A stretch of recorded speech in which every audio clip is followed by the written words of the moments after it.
Welcome back, everyone. Today we're going to be doing a deep dive into something that, well, it might surprise you. We're going to be talking about hurry. Hurry. Yeah, hurry. That feeling of always rushing, always being on the go.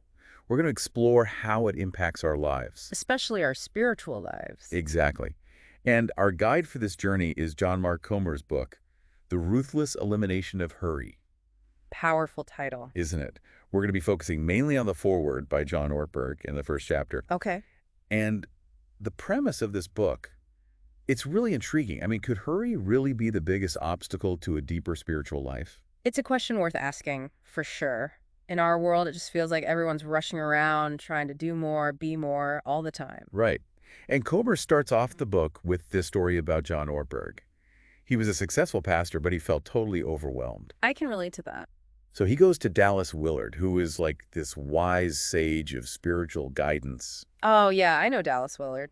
and he asks him, what do I need to do to become the best version of myself? Like, what's the key? And Willard's answer, you must ruthlessly eliminate hurry from your life. That's pretty strong. I know, and he actually says it twice in the book. You must ruthlessly eliminate hurry from your life. You must ruthlessly eliminate hurry from your life. Wow.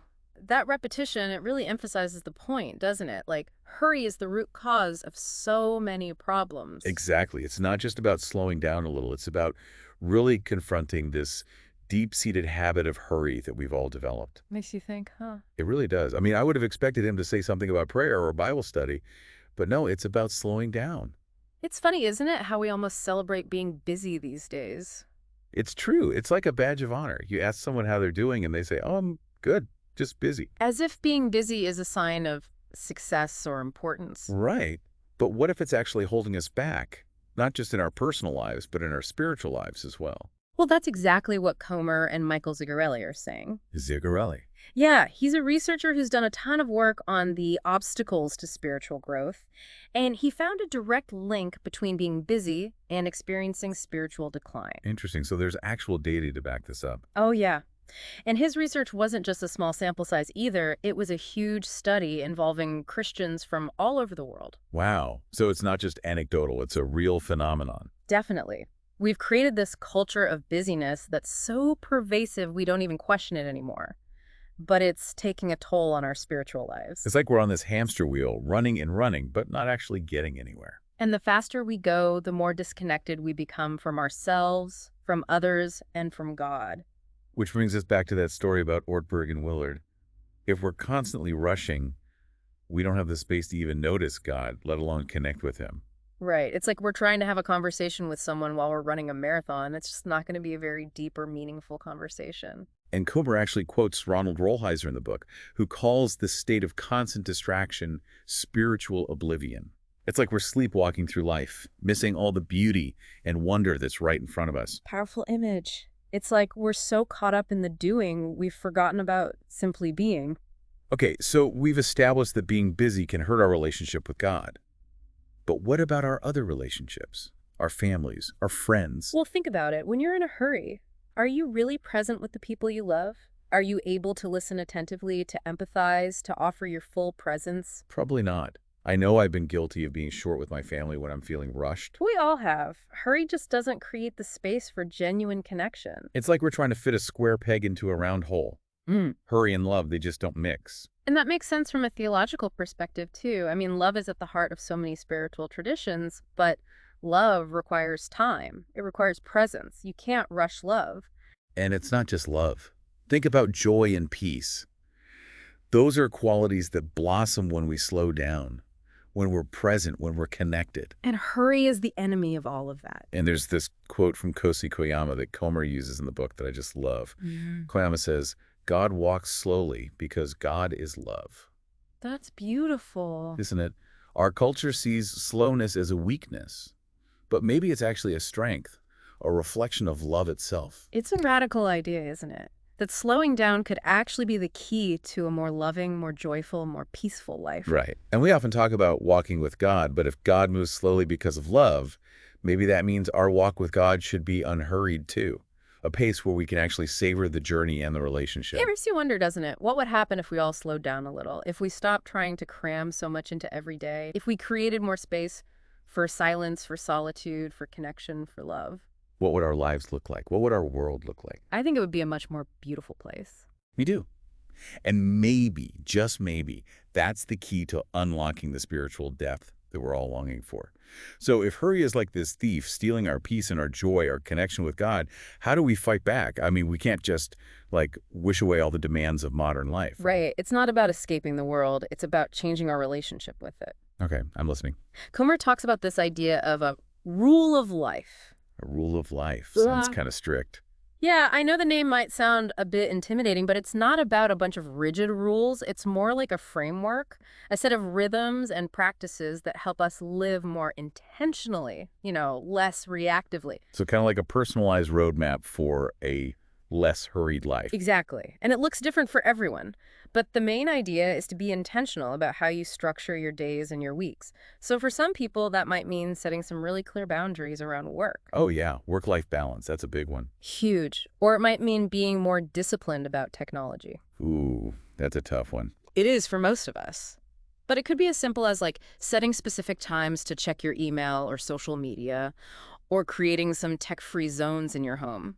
So it's about taking back control, like consciously choosing how and when we engage with technology, rather than letting it control us. Absolutely. And it's also about making space for those things that really nourish us, things that we often push aside when we're, caught up in the rush. Like what kinds of things? Give me some examples. You could be anything. Spending time in nature, having deep conversations with loved ones, being creative, or just enjoying some quiet time alone, whatever fills you up, whatever brings you joy. So creating a life that's less about reacting to all the demands and more about making choices that really reflect what's important to us. Exactly. It's about aligning your actions with your values. Okay, I'm really digging this rule of life idea. It sounds empowering.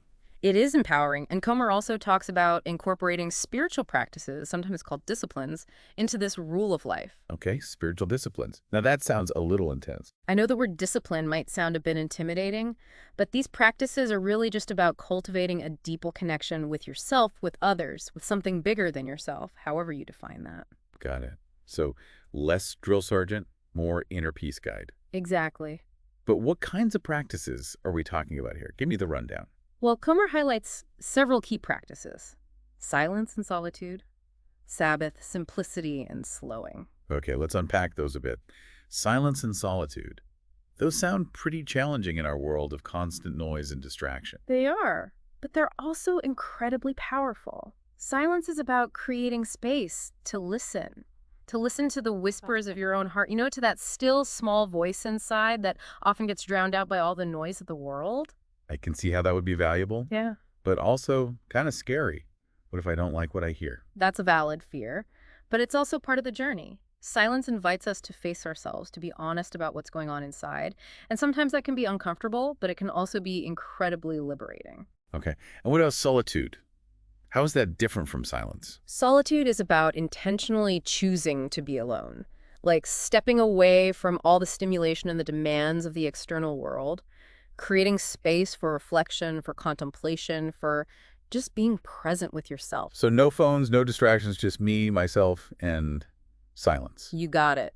Mm-hmm. It sounds daunting, I know, but even small doses of solitude can be really restorative. Okay, I think I can handle that. What about Sabbath? I know it's a biblical concept, but honestly, I'm not really sure what it means practically. Yeah, Sabbath is a beautiful practice, and it's actually relevant even if you don't come from a religious background. Okay, tell me more. It's basically about setting aside one day a week for rest and renewal, ceasing from work and all the things that drain you, and just, delighting in the gift of life. A whole day of rest. Wow, that sounds amazing. But also kind of impossible with all the demands of modern life. How do people actually make that work? It takes intentionality and planning. It's about making a choice to prioritize rest and renewal. It might mean saying no to some things, setting boundaries at work, delegating tasks, or finding creative ways to simplify. So it's about making a commitment to your well-being, putting yourself on the priority list for once. Absolutely. Recognizing that rest isn't a luxury, it's a necessity. And, when we make time for Sabbath, we're not just benefiting ourselves, we're modeling a healthier way of living for our families and our communities. It's like a ripple effect, spreading outward. Right. It's about shifting our cultural norms from this constant striving and productivity to a place of balance. I love that. Okay, Sabbath, check. What about simplicity? What does that even mean in a world that's constantly telling us to buy more, do more, be more? Yeah, simplicity is about being really intentional, about making conscious choices to let go of the unnecessary, to declutter our lives, both physically and mentally, so we can focus on what truly matters. So not living a life of deprivation, but being more mindful about what we allow into our lives. Exactly. It's about asking yourself, what can I let go of? What's no longer serving me? What can I simplify so that I can have more time and energy for the things that bring me joy and meaning? That's such a good question. It's like a reminder that we have so much more control than we realize. We don't have to be victims of all this clutter and chaos. And that choice can be so freeing. When we simplify, we create space for new possibilities, for creativity, for connection, for peace. I'm sensing a theme here.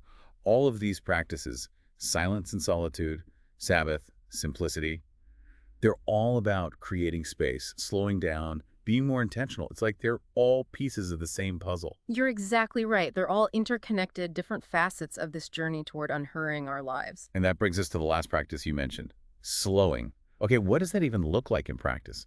I mean, you can't actually slow down time, can you? You can't control time, but you can control your pace within time. Slowing is about choosing, making a choice to move through life at a more deliberate pace, to savor each moment instead of just rushing towards the destination. So less rushing, more savoring. Okay, but how do you actually do that? It starts with awareness, noticing when you're feeling rushed, when you're on autopilot, when you're multitasking to the point of distraction, and then just making that choice to slow down. Okay, so what would that look like? Like, give me a concrete example. It could be as simple as taking a few deep breaths before you respond to that email, eating your lunch without scrolling through your phone, or taking a walk without a destination in mind, just enjoying the scenery and the feel of your body moving. It's about being present in the moment, rather than constantly thinking about what's next on the to-do list. Exactly. It's about noticing those small things, those little everyday miracles that we often miss when we're just rushing through life. It's about cultivating that sense of gratitude for the simple gifts that are all around us. It really does feel like we hit the pause button, you know? Like, finally we can just slow down and actually enjoy the journey instead of constantly racing towards that next thing. It is. And you know what's so interesting? Comer talks about how when we do slow down, we often actually become more productive. Really? Yeah, and more creative and more connected to our work and our relationships. That seems counterintuitive. I know, right? It's like when we create space in our lives, it allows for more to flow in. So slowing down isn't about being lazy. It's about being more intentional, more mindful. Exactly. And that intentionality, it can really lead to a much deeper experience of life. Like Comer even talks about how even the most mundane tasks, like even washing the dishes. Washing the dishes. Yeah, or folding laundry. He's saying these things can become almost meditative when we approach them with a sense of presence, with awareness. Wow. I never thought of folding laundry as a spiritual practice. Right. But it's about bringing that mindfulness to each moment, no matter how ordinary it might seem. It's about finding the sacred in the everyday. Exactly. And it's often in those ordinary moments that we discover the most extraordinary beauty and grace. You know, it's interesting. We've been talking about all these different practices: silence, solitude, Sabbath, simplicity, slowing, and they all seem to be pointing in the same direction, They do, don't they? towards this more intentional, less hurried way of being in the world. Like they're all pieces of the same puzzle. That's a great way to put it. They really are all interconnected. Different tools that we can use to kind of combat that hurry and create a life that's more aligned with what really matters to us. And the beauty of it is that, like, we can choose which tools work best for us. Right. It's not one size fits all. Exactly. It's a journey. It's personal. There's no one right way to do it. The important thing is that we just start somewhere. We take that first step toward a less hurried life. It's like we're being invited to step off the treadmill and onto a different path. A path that maybe leads to a more peaceful, joyful, connected way of being. Yeah, I love that. But I imagine that path, it's not always easy, is it? You're right. It's not always a smooth ride. There will be times when we, fall back into old patterns, get caught up in the busyness, forget to slow down. So it's a process, not a destination. It's about progress, not perfection. Exactly. It's about being kind to ourselves, being patient with the process, and celebrating those little victories along the way. Well said. Well, I think that's a great note to end on. We've covered a lot of ground in this deep dive, and I don't know about you, but I found it really insightful. Me too. And hopefully our listeners have come away with some new insights, maybe even a few practical tools to help them unhurry their lives. Yeah, even small changes can make a big difference. That's so true. So to our listeners, I would say, think about what area of your life could benefit most from a little less hurry. Where are you feeling the most rushed, the most stressed, the most disconnected?